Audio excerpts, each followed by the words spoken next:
Well, welcome back. I'm Grant Stinchfield in for Coley on Noir this afternoon. So, one of the most important things that I think we need to do as a nation is push through as many laws that we can that expand gun rights across this nation. Expand gun rights, not limit them. One of those laws, which we're seeing start to move across the country, is the issue of campus carry. Legislatures and state bodies stepping in to say, hey, students and faculty, if they have a concealed handgun license or a license to carry like we have here in Texas, then those students and faculty members should be allowed to carry a firearm on campus. It makes sense. Why should your rights stop at the gates to a college university? It shouldn't. That's a clear answer to that question. But what happens when lawmakers get it wrong? And they do things in the dark of night. We were so proud of the work the NRA had done in Ohio to get campus carry pushed through.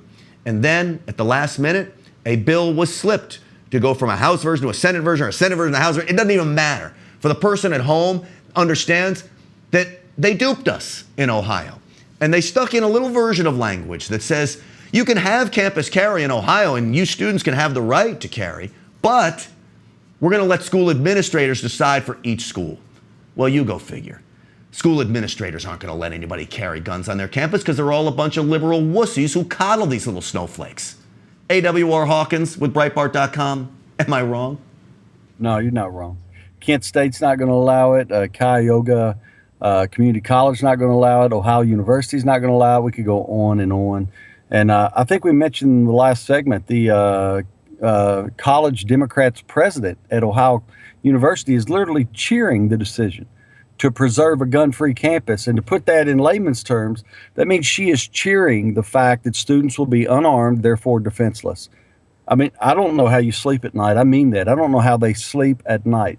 You know, AWR, I've always said that liberals have no idea what's good for them. Donald Trump got elected. I promise you, for all these college kids that wanted Hillary Clinton to be elected, Donald Trump will be a good thing for them. There'll be more jobs out there. Their rights will be expanded.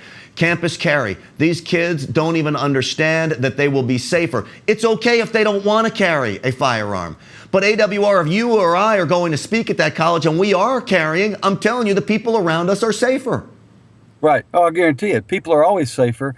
It's proven by the numbers. It's not. I know it's not your opinion. It's not my opinion. It's proven by the numbers.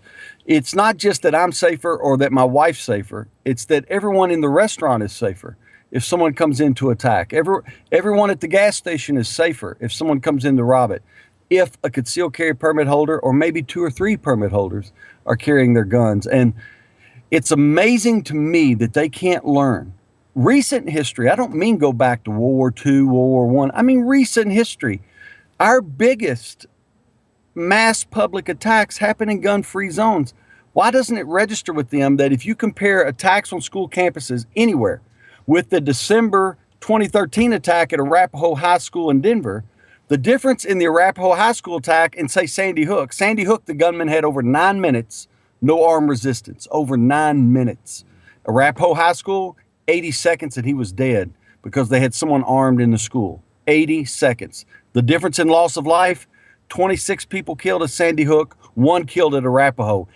Cold, hard facts. That's all I'm talking about. So AWR, I go out and I say this. The lawmakers in Ohio, Republicans and Democrats, will have blood on their hands if an attack happens at one of these schools where the administrators decided no guns allowed on this campus, no matter what the state legislature said. They knew what they were doing. They thought they'd pull this over on all of us and they could pat themselves on the back and toast their doers on the rocks and all that stuff. And the reality is they put their people in danger in that state of Ohio. I agree, 100%. You know, if you're not going to man up and say, look, the Second Amendment is not negotiable, what we're saying is we're going to recover the Second Amendment. Colleges can't violate it.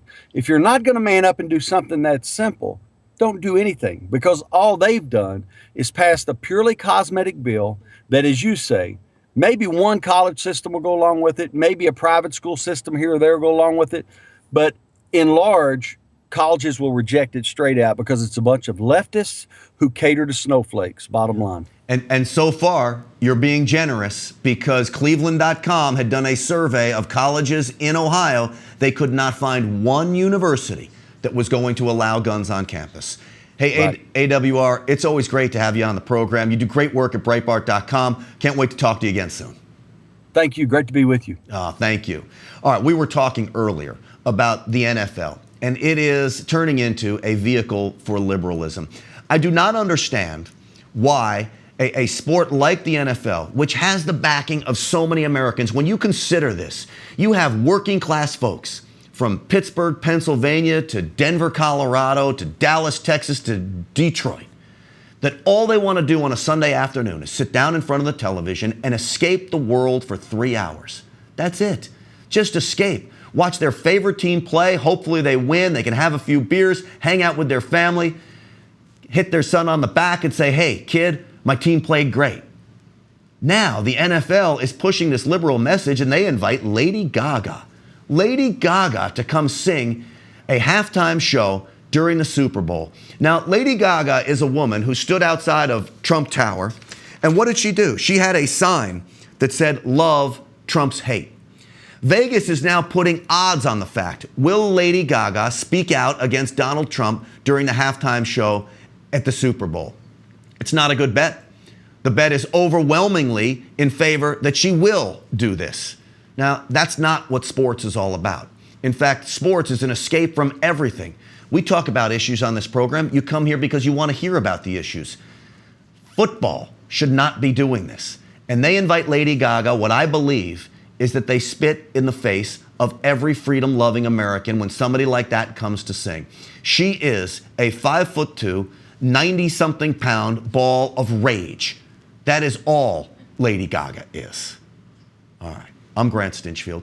This is CN Live, and we are going to continue for another few minutes because I get my clock all wrong because this is a new show for me.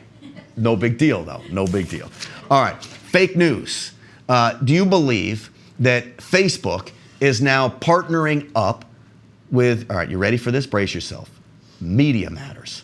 Facebook is going to partner with Media Matters, the left-wing propaganda group, the arm of George Soros, the #1 organization that calls me a racist because I say proactive policing is not racial oppression. So I'm a racist in Media Matters' eyes.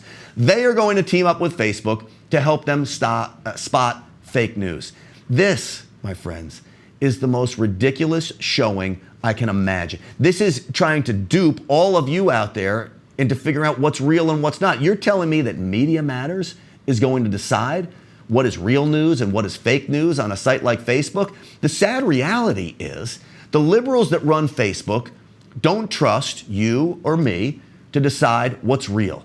I promise you, Media Matters will come out and call us NRATV fake news. We are not fake news. We tell you the truth. We go by the Constitution. We tell it straight. They don't like that. They don't like it because the NRA backs our facts up, and we can back it up time and time again. They can't. We asked them to come on this program. I would love a representative from Media Matters to come on this program. I'll invite them too. In fact, what we should do is a show where we invite every single person that speaks out against gun rights to come on the program, and you know what? The whole show will last about 30 seconds because none of them will come on. Why? Because they're afraid of the truth. Now, the question becomes, are they simply afraid of guns because they're uninformed? Or are they afraid of guns because the power they give law-abiding citizens? I actually believe it's the latter. I believe the left believes in government oppression. I believe the left believes that government knows best when it comes to making decisions for you and your family. See, I believe that we know what's best for our families. We know what's best when it comes time to defend our families and when it comes time to arm our homes and go out in the world and carry a firearm, and we have a right to do that. So now Media Matters is going to decide on Facebook what's a real news story and what's not. If Facebook was smart, they would let it all fly, providing it's not criminal activity or absolutely vulgar, disgusting content. Beyond that, let it fly. Let the good people of America and beyond decide what is real and what is not. And I promise you, we are way smarter than liberals give us credit. They're the ones that are mentally challenged. And as many people believe, liberalism is a mental disorder. It has to be. I'm Grant Stinchfield, in for Colion Noir. This is CN Live. We are back with Bill Whittle coming up in just a moment.